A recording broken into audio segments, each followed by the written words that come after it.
Hello vinyl community, Mike from My Guitar Player 07 coming at you live with another vinyl record video, here to dig my own grave. Yes, as you can tell by the title of this video, I am sharing some of my unpopular music opinions. Now I must emphasize that all of these are able to change, they're all subject to change, and also at the same time, I still enjoy all of these acts, all of these musicians, all of the stuff I may or may not end up shitting on. I still enjoy, otherwise they wouldn't be in my collection and I wouldn't be able to own them and show you them for the things I'm talking negatively about, and the stuff I am enjoying that most people don't, well, they're here too. There's only one thing that I talk about here that I don't own that one day I want to own. So, if that says anything. So, unpopular musical opinions and things I do with music. So, first and foremost, I organize my music collection by first name, not last name. For whatever reason, if I don't see the first name being A, B, B, B, B, B, it drives me nuts. Because last name, yeah, I see it. And that's how I prefer my phone contacts, by last name. But my records, if I see, for example, the last name, Michael Jackson, so I see J for Jackson, and I don't know, another person with a J last name that, for whatever reason, I can't think of any at the moment. It would drive me nuts. Or, that's just me. I just like to organize my music by first name. Secondly, and this is the only thing that music-wise I'm going to talk about that I don't own a physical copy of, but I want to one day. Kiss's discography. Kiss is one of my favorite bands. One of them that I want to own everything of one day.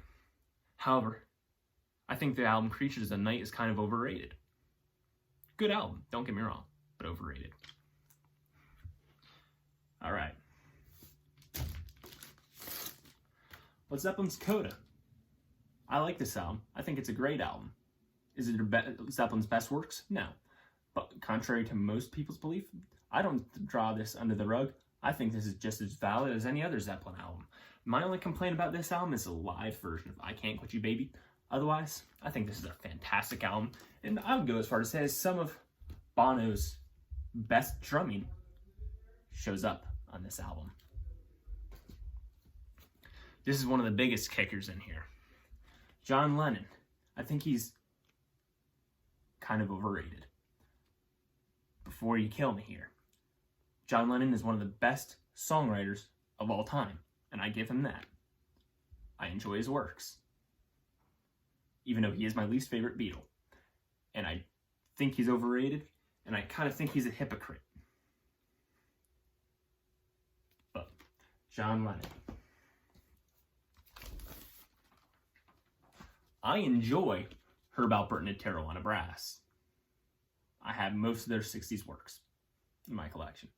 Most people think that's nuts. Well, that's okay. To each their own. I think that some of the covers and all that stuff are kind of interesting, but not quite desirable. For example, this album has a cover of the Beatles with a little help from my friends. But still fun. Still a fun listen.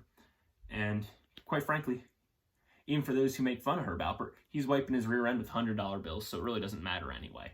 And everybody talks about the A&M record label.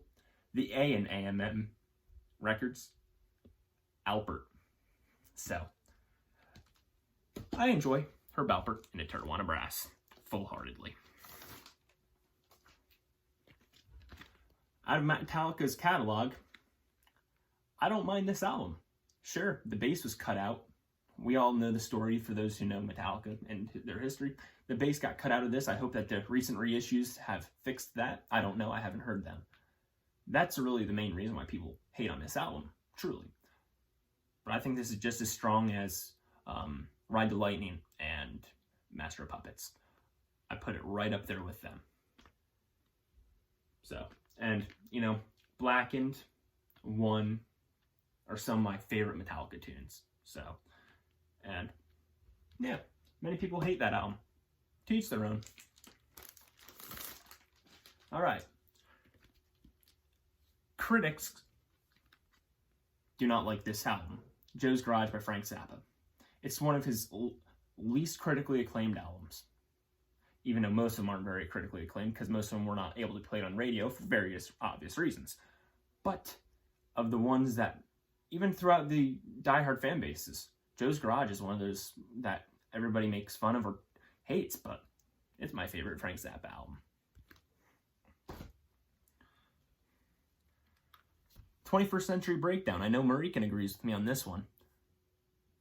A lot of people hate on this album and think that Green Day is terrible. Anything after American Idiot, starting off with this album forward. I disagree. The album, trilogy that came out after this, Unodos and Trey, forward, I could understand some people hating on it.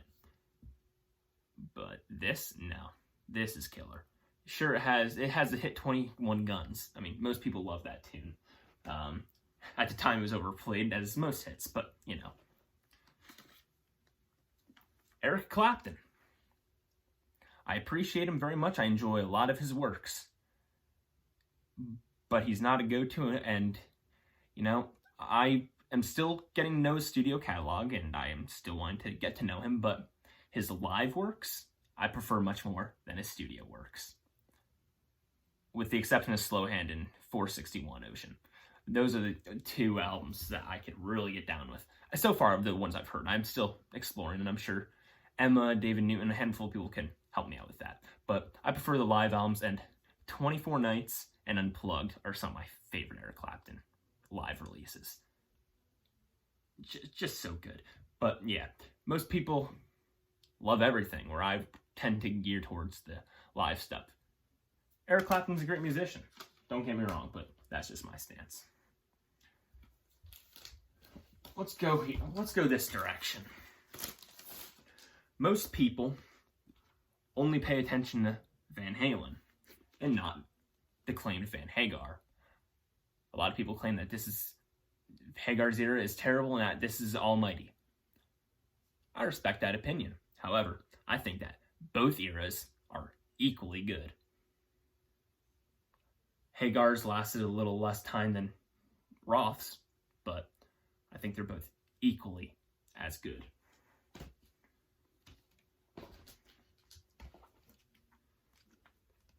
The Final Cut versus Momentary Lapse of Reason. Most people adore Momentary Lapse of Reason, and don't get me wrong, in very recent days, within this past month, I've grown to appreciate this album a lot more than I ever have, even though I think that of the Gilmour era Pink Floyd, Division Bell is better than Momentary Lapse of Reason, but I no longer brutally hate this album like I used to. However, everybody thinks that this is one of the worst Pink Floyd albums, or is the worst Pink Floyd album, but I say it's Momentary Lapse of Reason.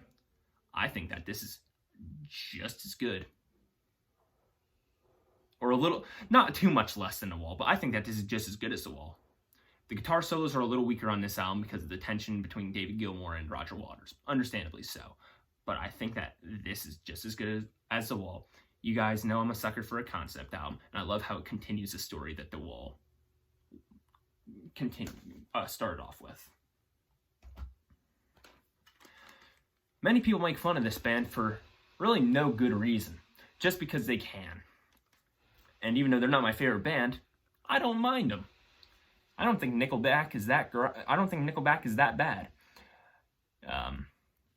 I prefer stuff from like 2005 through like what year was this? 2011? Yeah. I prefer 2005 to 2011. Don't love or hate the early stuff. Don't love or hate the later stuff after this. But really, these years were kind of the heyday. The album with Rockstar, and If Everyone Cared, I forget the name of that album at the moment. I don't have that one. I do want to get that on physical format one day, but yeah. Chad Kroeger, everybody says that he's a dick, and that's why people make fun of the band, but with that logic, there's a lot of musicians who are dicks that people don't make fun of whether it be themselves as a solo artist or as a band. So, why are we pointing out Nickelback? I don't know. I don't mind Nickelback. But if you don't like Nickelback, for righteous reasons, fine. But don't just make fun of them because you want to be a trendy person. Alright. These ones aren't coming out of the sleeves. Aerosmith. I really have not been disappointed by Aerosmith. However, most people tend to go to the classic years during the 70s for Aerosmith. But for me personally, Permanent Vacation, talking mid to late 80s through the early 2000s, I believe are some of the strongest albums. Don't get me wrong, these early stuff, especially Toys in the Attic, are killer. This album is all killer, no filler. But some of that early stuff, rather than the hits, some of those albums are kind of eh. Whereas all of this era, like, albums are all killer, no filler. As I said, I love all Aerosmith's works, but I prefer their later works. And last but not least, Let It Be versus Let It Be Naked. Both are great albums. However, if I had to choose between the two, I would choose Let It Be Naked. The only thing I prefer the Let It Be version over Let It Be Naked is the version of Let It Be. I think the title track is a lot stronger on the Phil Spector version rather than the stripped down Paul McCartney version. Otherwise, I prefer this album. Also, songs that I feel should have been on this album show up on this album, and the few that are removed from this album to this album, I don't miss them too much. I like the tunes, but and I also think the track order flows a whole lot better on this. And I'm all for like little banter here and there in the studio, but why wasn't that cut out in between the tracks on this album? I kind of don't like that personally. But both great works. Obviously, the Beatles are one of my top 3 favorite bands of all time. Although, sorry, Chris Profi, I know this is one of your favorites, but this is one of my least favorite Beatles